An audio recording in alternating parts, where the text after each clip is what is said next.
अस्सलाम वालेकुम नाज़रीन। अॼु 1 मई आहे। हर साल 1 मई ते मज़दूरनि जो वर्कर्स जो पोरियतनि जो आलमी ॾियारो मल्हायो वेंदो आहे, पर अफ़सोस सां चवणो पवंदो आहे त उन ॾींहं ते बि उहे पोरियत, उहे मज़दूर, उहो पीढ़ियल तबिको उन ॾींहं ते बि उन पोरिये उन किर्त में लॻल हूंदो आहे, जॾहिं त आम तौर ते सरकारी इदारनि में मोकलूं हूंदियूं आहिनि। सरकारी या नीम सरकारी या ख़ानगी इदारा जिते जिते मोकल हूंदी आहे त उहे उतां जा कमु कंदड़ माण्हू जेके आहिनि उहे आराम कंदा आहिनि, जॾहिं त पोरियत जंहिंजे नाले ते ॾींहुं मल्हायो वेंदो आहे उहो उन पोरिये में ई मशगूल हूंदो आहे। छाकाणि त जेकॾहिं उहो उन ॾींहं ते पोरियो न कंदो त मुमकिन आहे त उन शाम जी मानी, उन राति जी मानी, उन जा बचड़ा ऐं हू पाण न खाई सघे।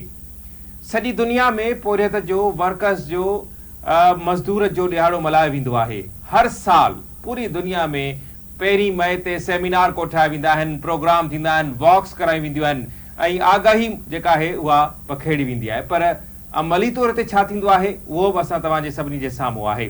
सेमिनार्स ऐं आगाही ऐं जेके वॉक्स ऐं मुख़्तलिफ़ जेके प्रोग्राम कोठाया वञनि था उन्हनि जे दौरान पोरियत जे मज़दूर जे हक़नि जी ॻाल्हि कई वेंदी आहे त उनखे हक़ ॾिना वञनि, उन्हनि जा हक़ हुजणु घुरिजनि।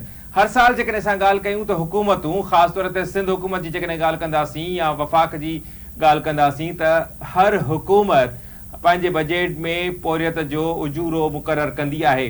पर छा, ही मुंहिंजो सवाल आहे त छा उहा हुकूमत या सिंध हुकूमत उन उजूरे वारे उन फ़ैसिले ते अमल पाण कराए सघी आहे? छा हर इदारे में, हर फैक्ट्री में, हर जाइ ते पोरियत खे 37,000 रुपया माहवार मिलनि पिया? छा पोरियत खां 8 कलाकनि जो कमु वरितो पियो वञे या 12 कलाकनि जो कमु वरितो पियो वञे? सवाल इहो आहे त छा पोरियत खे ओवर टाइम मिले पियो? फैक्ट्रियुनि जे अंदरि छा सिस्टम आहे? आम तौर ते जेके ठीका आहिनि या मुख़्तलिफ़ जेके तरीक़ेकार आहिनि, जेके मुख़्तलिफ़ रोज़गार जा वसीला आहिनि, उते छा सूरत हाल आहे? कंस्ट्रक्शन साइट्स ते छा सूरत हाल आहे? पोरियत ऐं मज़दूर खे छा पियो मिले? इहो बि हिकु वॾो सवाल आहे। जेको उजूरो मुक़ररु करे थी हुकूमत, छा उन ते अमल थी सघियो आहे? जेकॾहिं उन ते अमल न थी सघियो आहे त जेका कानून साज़ी थिए थी त छा उन ते अमल थी सघियो आहे? अहिड़ा खोड़ सवाल आहिनि जिन जो जवाब सिंध हुकूमत या वफ़ाक़ी हुकूमत ॾियण खां आरी आहे।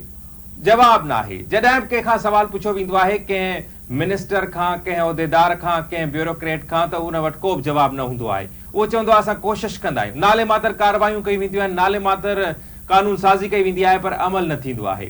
सोचण जी घड़ी आहे, सोचण जो ॾींहुं आहे त पोरियत जे ॾींहं ते पोरियत जे हक़नि जी सिर्फ़ु ॻाल्हि थींदी आहे।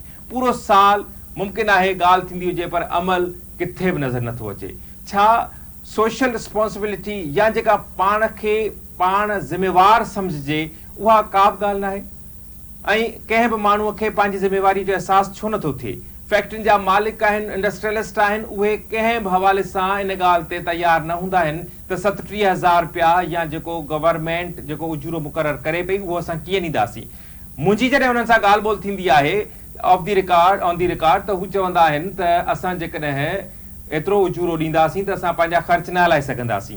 हाणे 37,000 रुपया हिकु माण्हू पंहिंजे घर में कीअं हलाईंदो, पंहिंजे घर खे कीअं हलाईंदो? हिन महांगाई जे दौर में हुकूमत दावा त करे थी त महांगाई न आहे, पर हक़ीक़ी तौर ते जेका महांगाई आहे, जेका इन्फ्लेशन आहे, जेका सूरत हाल आहे, पोइ उहा उन्हनि दुकानदारनि जी आहे त उन प्राइस कंट्रोल टीमूं किथे आहिनि? उहे इदारा किथे आहिनि जेके प्राइस खे कंट्रोल कनि? पर आम तौर ते ॾिठो वेंदो आहे त कंहिं बि मज़दूर खे उनजो जेको मुनासिबु उजूरो आहे उहो कोन मिलंदो आहे। सो हुकूमतुनि खे सोचणु घुरिजे त जेकॾहिं सिर्फ़ु ॻाल्हियूं करणियूं आहिनि ऐं कागज़नि ताईं ॻाल्हियूं करणियूं आहिनि, फ़ैसिला ऐं इनक़लाबी क़दम जेके आहिनि उहे सिर्फ़ु ऐलाननि ताईं ऐं इलेक्शन जी कैंपेन हलाइण ताईं महदूद रखणा आहिनि त पोइ अव्हांजी मर्ज़ी आहे। बाक़ी न त जेकॾहिं अमली तौर ते कुझु करणु चाहियो था त यकीनी तौर ते, छाकाणि त इदारा मौजूदु आहिनि, बजट उन्हनि जी रिलीज़ थिए थी पर उहे कमु नथा कनि। ब्यूरोक्रेसी जो बि हिकिड़ो वॾो किरदारु आहे। DCs या ज़िले इंतिज़ामिया या डिविज़नल इंतिज़ामिया जेका आहे उहा बि पंहिंजे एसियुनि जे कमरनि खां ॿाहिरि निकिरण लाइ तयारु न हूंदी आहे। त उन्हनि खे मां ॿुधाइणु चाहियां थो त उन्हनि वटि गाॾियूं बि AC वारियूं आहिनि। महिरबानी करे उहे रोड रस्ते ते निकिरो, महिरबानी करे इंडस्ट्रीज़ जो चकर हणो, महिरबानी करे जेको सूबाई वज़ीर आहे लेबर खाते जो उनखे घुरिजे उनजूं पंहिंजूं कमेटियूं जोड़े, पंहिंजूं टीमूं जोड़े ऐं कार्रवायूं करे, जेकॾहिं असांखे मज़दूर जो अहसासु आहे। अली रज़ा मंगी खे ॾींदा इजाज़त। अल्लाह निगहबान।